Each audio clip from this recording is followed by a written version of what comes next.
Welcome back to this new episode of Adventure. Today, we're going to do a deep dive into the story of Miniso, Okay. a brand you might know for its fun, colorful, and affordable products. Yeah. You're interested in understanding how this retail giant went from a single store in China to over 7,400 stores in 112 countries and regions. Wow.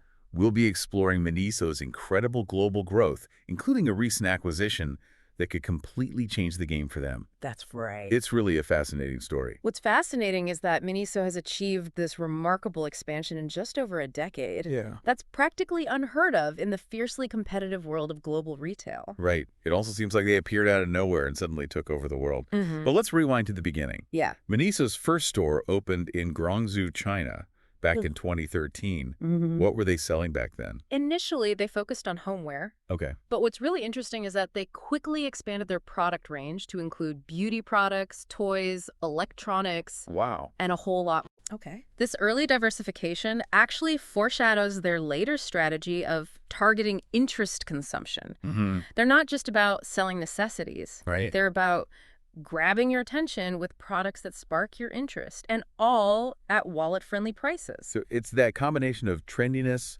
and affordability that really sets them apart. Right. But how did they go from a single store in Guangzhou to a global presence in just a few years? Yeah, Couldn't have been easy. you're absolutely right. Yeah. Breaking into new markets, especially overseas, can be incredibly challenging. Right.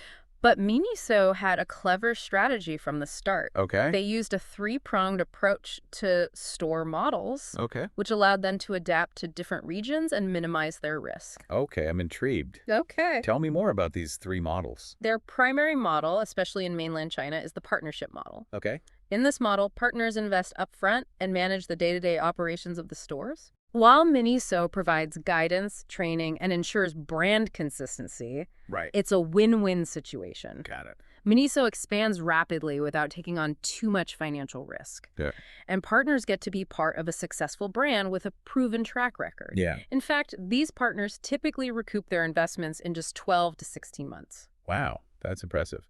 But I imagine this model wouldn't work everywhere, right? Yeah, Different countries have different cultures, regulations, and consumer preferences. exactly. That's where the agency model comes in. Yep. This model is ideal for overseas markets where cultural differences might require a more localized approach. Makes sense. In this case, agents operate independently. Yeah. They purchase goods from Miniso and manage their own sales, tailoring their approach to the specific market. Yeah. This minimizes risk for Miniso while still allowing them to expand their reach. So it's like a franchise model, but with more flexibility.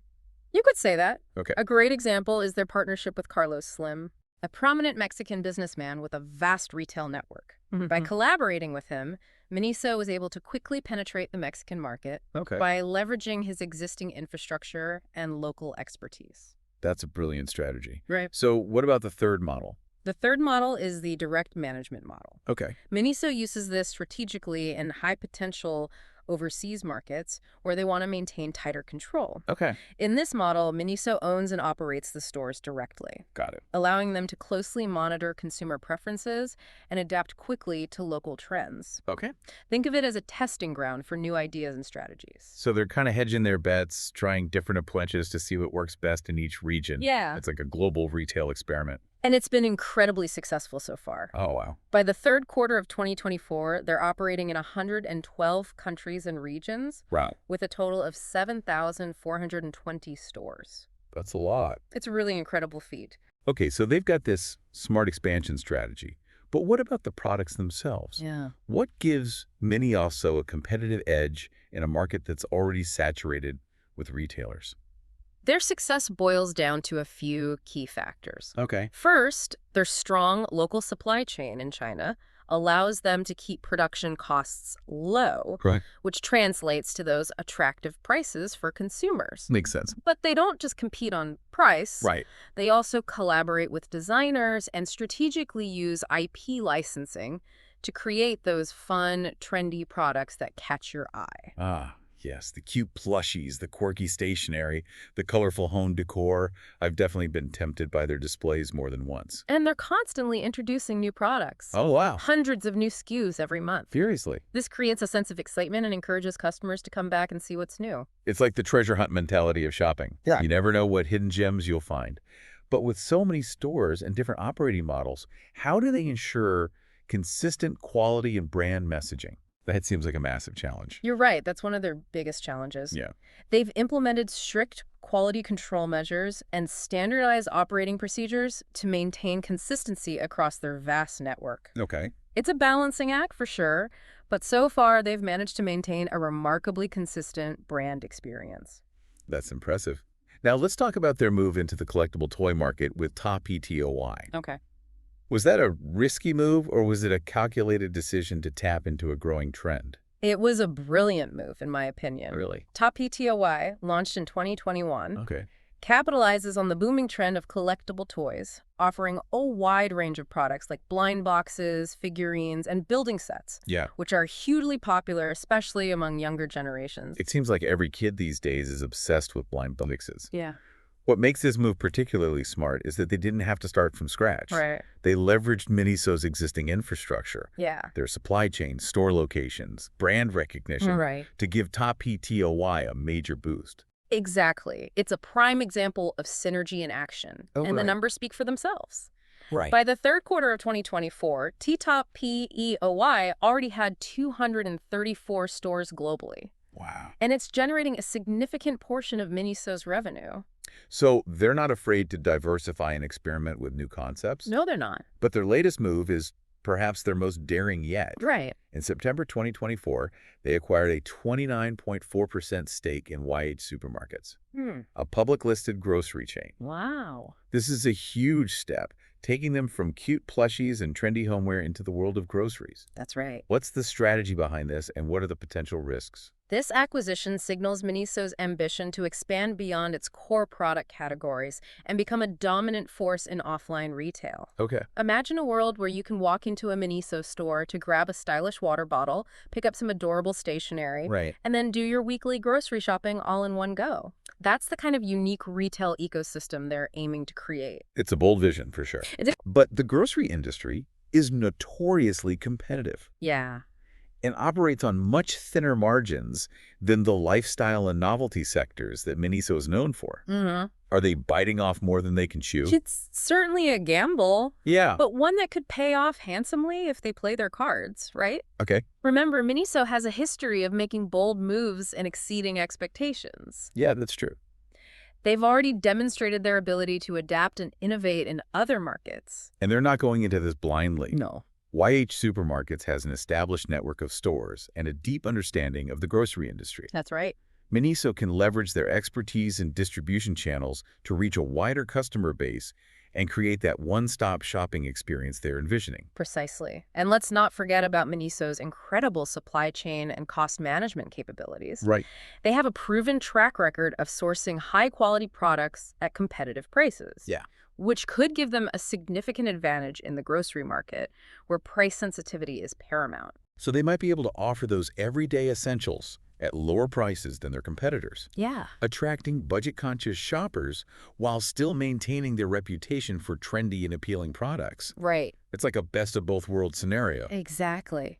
And there's another potential advantage to consider. Okay, what's that? The grocery industry tends to be more resilient during economic downturns. Oh, that's interesting. People still need to buy food even when they're cutting back on discretionary spending. Makes sense. This diversification into essential goods could provide Miniso with a buffer against economic volatility and create a more stable revenue stream.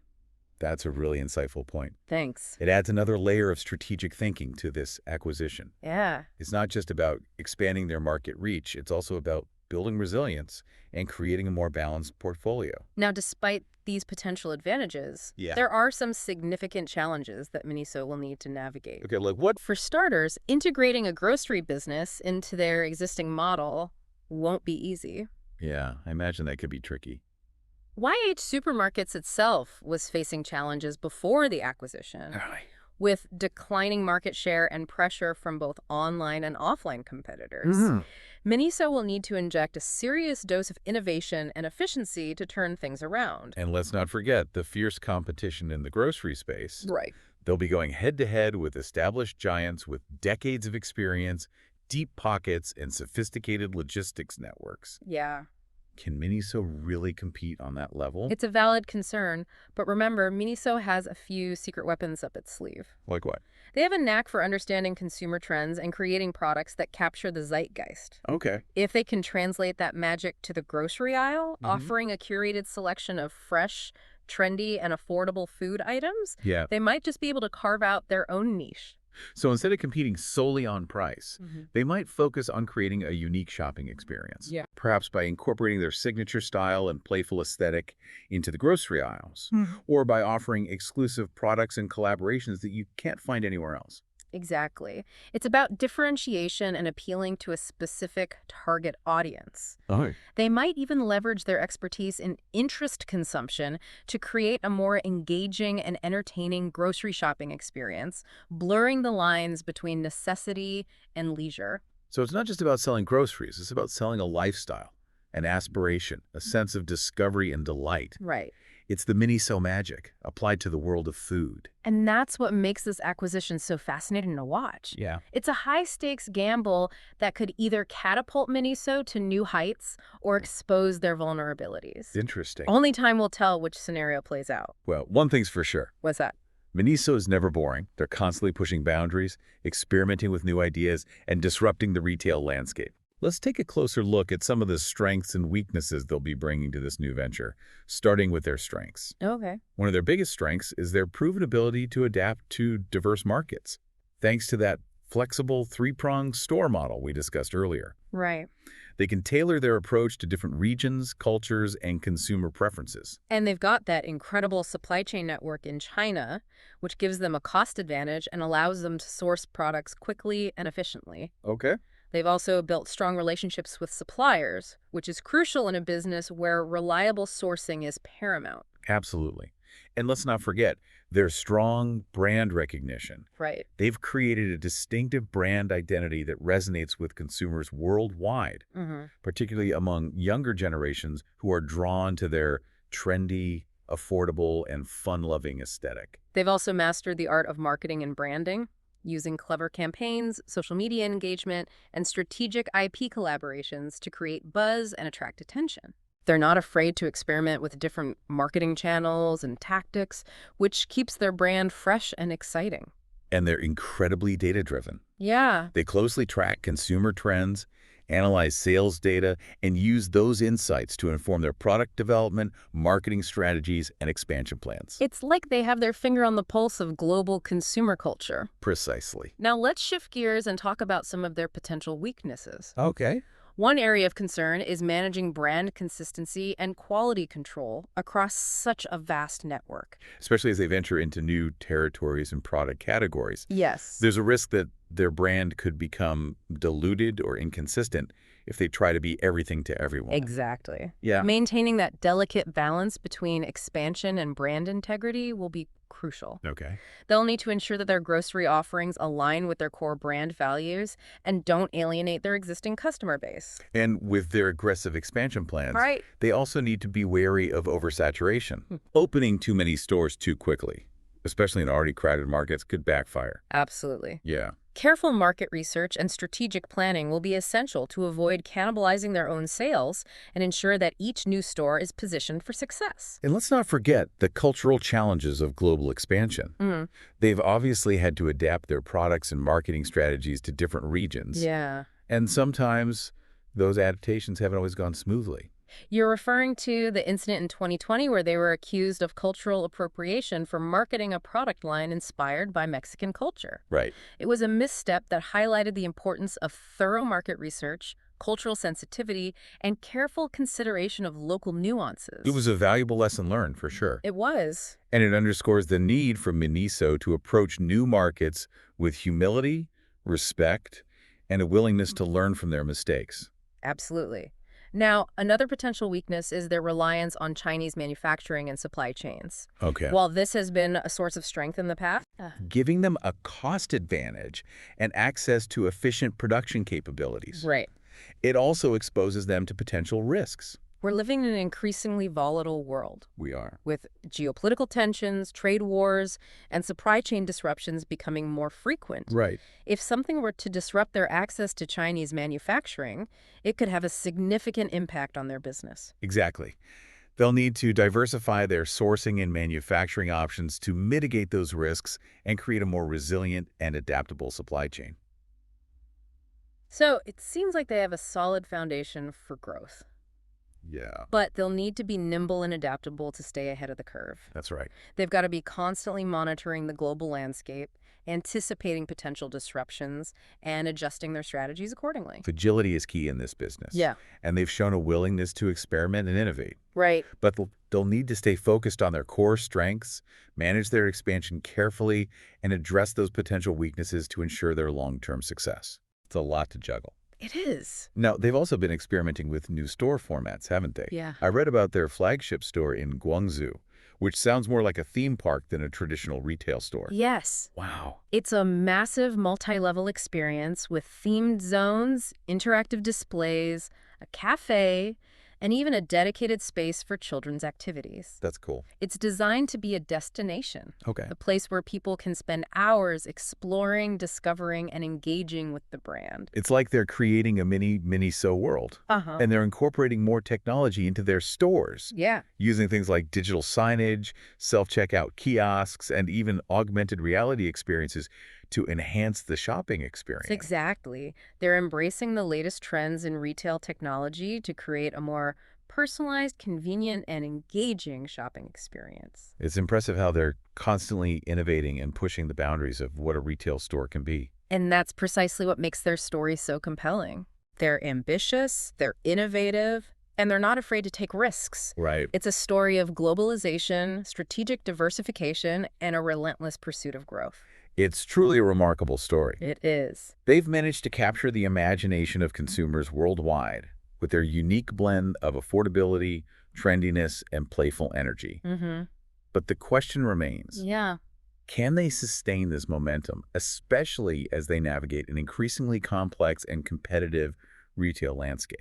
Well, they've certainly set some ambitious goals for themselves. Okay. Their 5-year plan targets an annual revenue growth rate of at least 20% Wow. and aims to double their store network. Okay. They're also looking to increase the proportion of IP licensed products to over 50% by 2028, Okay. signaling their continued commitment to leveraging popular intellectual property to drive sales and excitement.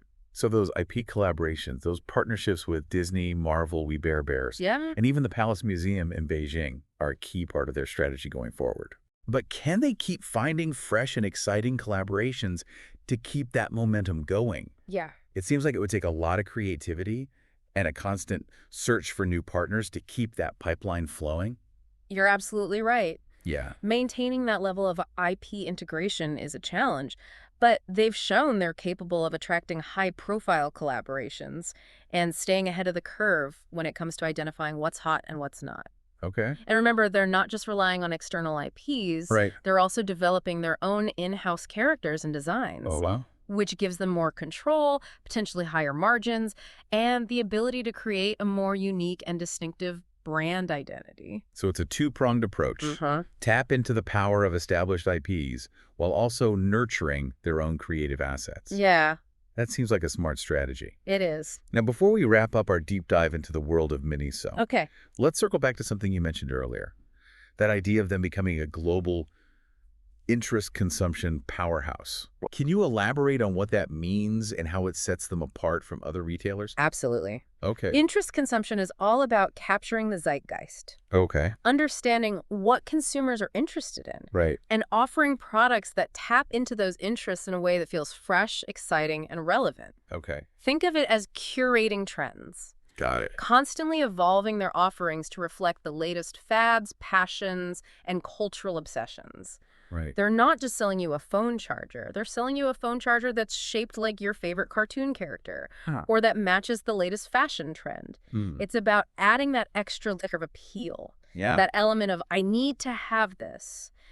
that goes beyond basic functionality. So it's like they're tapping into that emotional connection, Oh, that yeah. desire for self-expression and connection with something bigger than just a product. Exactly. And by combining that interest consumption approach with their aggressive expansion and diversification strategy, Yeah. they're aiming to become a truly global retail force, one that shapes consumer culture as much as it reflects it.